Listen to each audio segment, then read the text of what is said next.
ഈ വർഷം ആദ്യപാദത്തിൽ ബഹ്റൈൻ ജിഡിപിയിൽ വളർച്ച രേഖപ്പെടുത്തിയതായി ധനകാര്യ ദേശീയ സാമ്പത്തിക മന്ത്രാലയത്തിന്റെ റിപ്പോർട്ട്. രാജ്യത്തിന്റെ ജിഡിപിയിൽ 2.7% വളർച്ചയാണ് രേഖപ്പെടുത്തിയത്. രാജ്യത്തിന്റെ യഥാർത്ഥ ജിഡിപിയിൽ വളർച്ച രേഖപ്പെടുത്തിയതായുള്ള വിവരസാങ്കേതിക ഗവൺമെന്റ് അതോറിറ്റിയുടെ പ്രാഥമിക കണക്കുകൾ പ്രകാരം എണ്ണ ഇതര മേഖലയിൽ 2.2% വളർച്ചയും എണ്ണ മേഖലയിൽ 5.3% വളർച്ചയുമാണ് ഉണ്ടായത്. ഈ പുരോഗതി രാജ്യത്തിന്റെ മൊത്തം ജിഡിപി വളർച്ചയിൽ പ്രതിഫലിച്ചു. സാമ്പത്തിക മേഖലയിലെ മൊത്തം ഉൽപാദനത്തിന്റെ 84.8% എണ്ണ ഇതര മേഖലയിൽ നിന്നാണ്. 10.3% വളർച്ചയുമായി ഹോട്ടൽ റെസ്റ്റോറന്റ് സേവനങ്ങളാണ് ഏറ്റവും ഉയർന്ന വളർച്ചാ നിരക്ക് രേഖപ്പെടുത്തിയത്. ജിഡിപിയിലേക്ക് ഏറ്റവും കൂടുതൽ സംഭാവന ചെയ്യുന്ന സാമ്പത്തിക ഇൻഷുറൻസ് മേഖലകൾ 7.5% വളർച്ച കൈവരിച്ചു.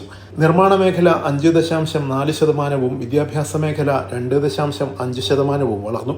സാമ്പത്തിക വൈവിധ്യവൽക്കരണത്തിനും ബിസിനസ് അന്തരീക്ഷം മെച്ചപ്പെടുത്തുന്നതിനും ലക്ഷ്യമിട്ട് ബഹ്റൈൻ നടപ്പാക്കുന്ന പദ്ധതികളും പൊതുസംരംഭങ്ങളും അന്താരാഷ്ട്ര സാമ്പത്തിക വികസന സൂചികകളിൽ രാജ്യത്തിന്റെ സ്ഥാനം മെച്ചപ്പെടുത്താൻ സഹായിച്ചിട്ടുണ്ടെന്നും റിപ്പോർട്ട് വ്യക്തമാക്കി. Media 1, Bahrain.